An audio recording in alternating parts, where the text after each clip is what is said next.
Happy holidays, everyone. Today I'm going to be going over 12 brilliant games for Christmas. Whether it's for friends, for family, for people of all ages, these are games that can just lift that festive spirit and have that sort of fun nature to them. Let's start off the list with two games so you can choose which direction you want to go, and that is Blockbuster or Top of the Pops. Now, this is whether you like movies and are trying to collect all the different genres of movies, or you like music and you need to collect the different styles of music, 70s, 80s pop, maybe a bit of rock. You've got to try and, in both, collect one card, one correct answer of each type. Now, these are the sort of games where you are trying to, from your team, let the rest of your team know. So you think charades, and in fact some of that sort of logic comes into play, because often it's like you're only allowed to say one word to guess this film, or you have to quote a bit of the film or a bit of the song or something like that, or maybe even act it out a little bit to try and get the team to guess what that song or film is. Which direction you go, it doesn't really matter. They're both really fun experiences and they're just light-hearted. It's the sort of ones that, as long as you don't care, having a little bit of a laugh at yourself, at others, it's going to go down really well, whether you've had a bit of Christmas sherry or not. So Blockbuster or Top of the Pops. There's no denying that I really like Pitch Car, but for Christmas, it's maybe a little bit expensive, but it takes a bit of time to set up. A dexterity game that anyone can play instantly with very little setup is Mars Open Tabletop Golf.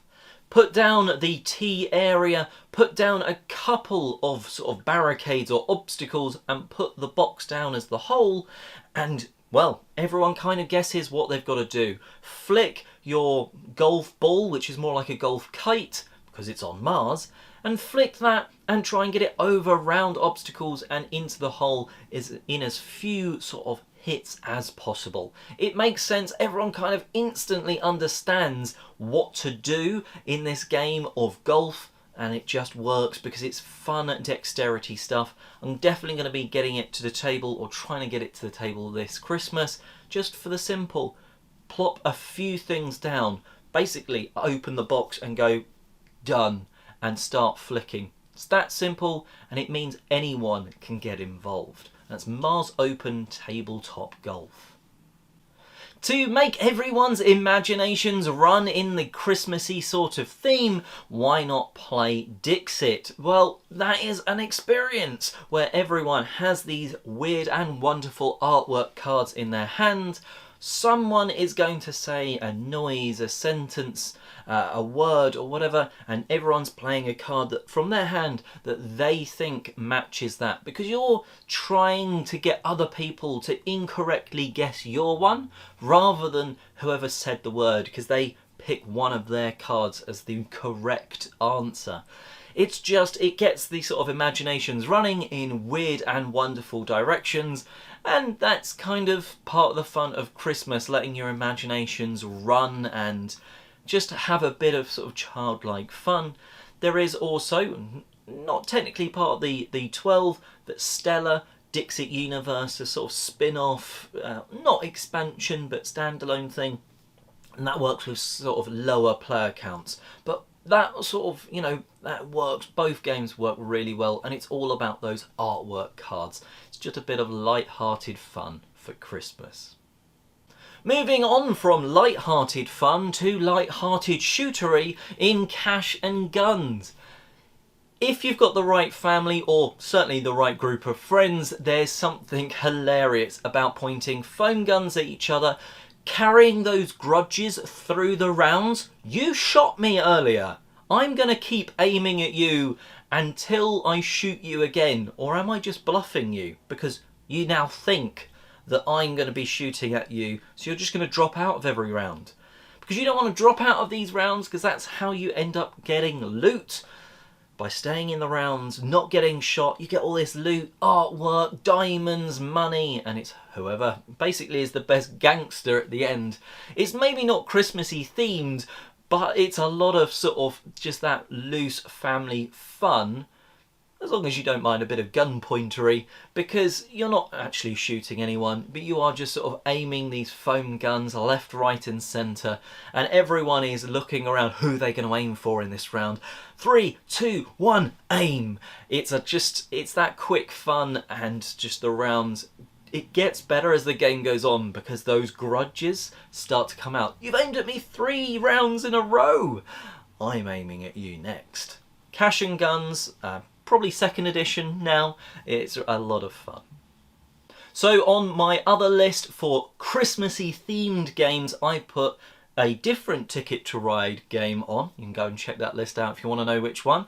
But for this list, I'm going to say Ticket to Ride Europe, for me, Anniversary Edition. But the standard edition is really great, because it is that sort of big board of fun where you're placing your trains out. You're collecting these sets of cards, colourful cards, playing them to claim routes across this massive map of Europe.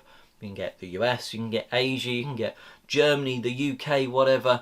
You can get all these different map packs, but just Europe on its own is a fantastic way to easily spend an hour playing a sort of simple game around a table. You don't want something that's going to sort of noodle the noggin too much at Christmas, but it's just the right amount of fun of picking up, playing cards, and slowly but surely building out routes on this sort of big map. The trains are cool, especially in the Anniversary Edition.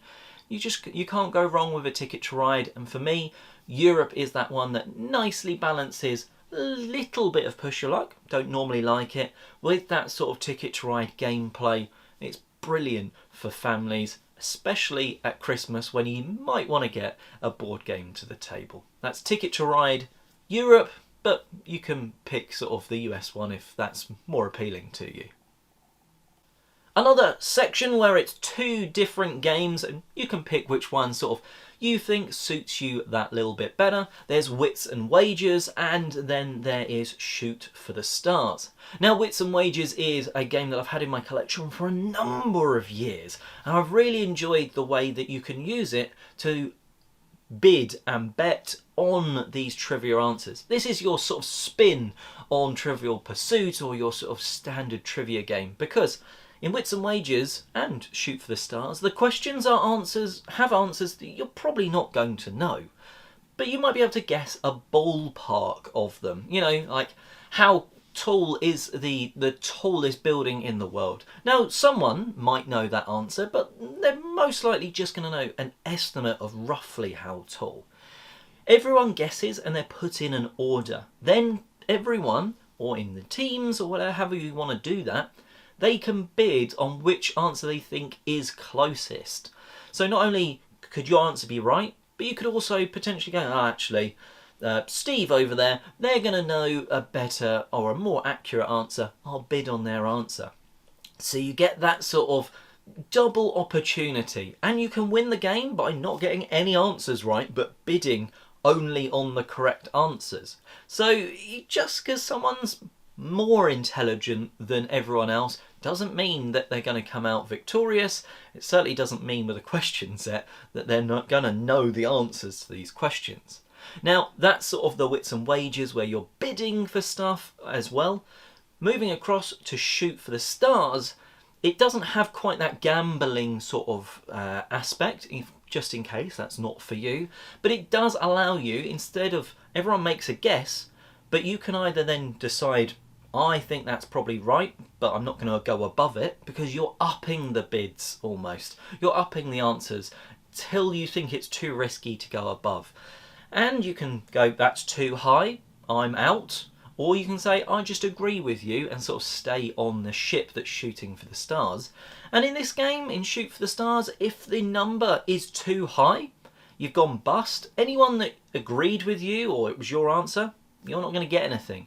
But the people that jumped off, said no, too high, they get points. Whereas if it was still below the number, everyone on board still gets points. It's just a nice twist on trivia where no one really knows the exact answer. But you kind of have an idea, and it's, oh, that's too many, or that's not quite enough, so I think I can up that sort of number. Both of them work well as that twist of trivia, that's wits and wagers or shoot for the stars. Why not have a bit of bluffing around the Christmas table in Spicy? This is a small, very nicely coloured, golden edged card game where you are bluffing what you're playing. Now, in other games that are similar to this, you can be called out very easily. But in this, you have cards that are 1 to 10, and there's 3 suits. You've got chilies, wasabis, and pepper. And when you're starting playing, you've got to start between 1 and 3. So let's say I have a card. You don't know what a card is, but I put it down and say 2 wasabi. You go, yeah, that's probably what that is. The next player then might go, all right, I can up that anywhere up to 10, but I'm going to go 5 wasabi. And someone goes, I don't think that's correct. They then have to call you whether it's not wasabi, so the wrong suit, or not the 5, so not the right number. They have to get that right. Otherwise, they take the punishing points. And there's a nice little spin on that, because a lot of the time you can be like, there's no way you've played that card, but I don't know which way it's wrong. So even people that don't like bluffing can still play this. So if you sort of normally play a card bluffing and sort of giggle a little bit, give yourself away, it doesn't matter. Because someone can still call you correctly that you're bluffing, but be wrong about what you're bluffing about. So it just adds a little bit of jeopardy to calling someone out, and you're trying to get rid of your hands, the cards from your hand. So when you've got that one final card, people are more likely to call it on you. But if you play your cards right, that last card is truthful, oh, that feels good, because they're picking up cards and you've got your hand out and getting sort of like 10 bonus points. So brilliant, fun, spicy, and it's just that extra bluff spin where even if you're not normally good at bluffing, you might enjoy spicy. Next up is Doodle Rush, which is, for me, the game that replaced Pictionary. That would never be in my collection because it frustrated me so much when I was younger. But now, Doodle Rush, it's that same sort of experience where you've got a load of words and you're trying to scribble these really bad doodles down.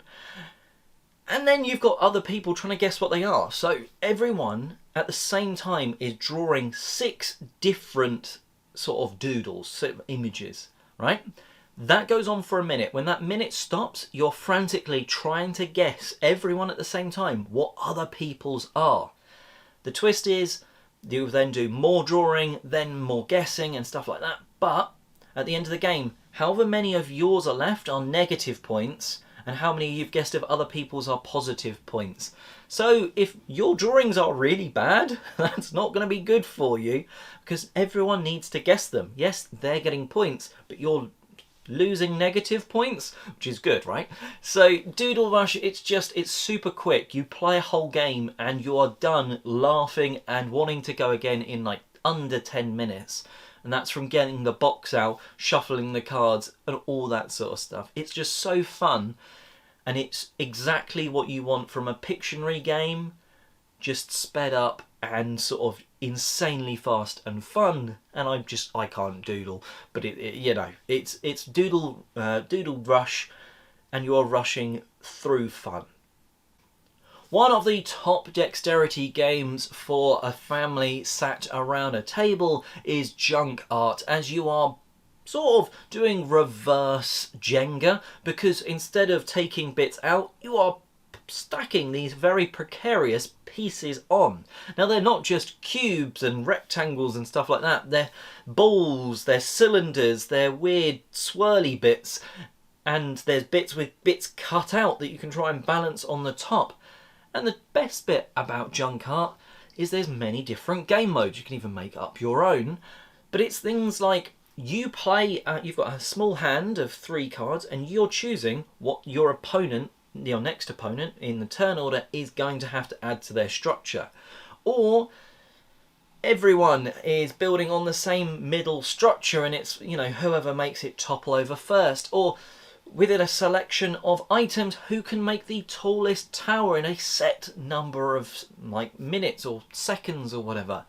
There's so much to do with junk art with the different game modes. People have their favourites, but all of them are fun because there's that sort of trepidation of adding that one more thing on to make it that bit higher than anyone else's, but is it gonna fall as a result? The clattering of the pieces. There's a wooden or a plastic version. I've just got the plastic one. I don't think I'd ever need to get the wooden one that's heavier and more expensive.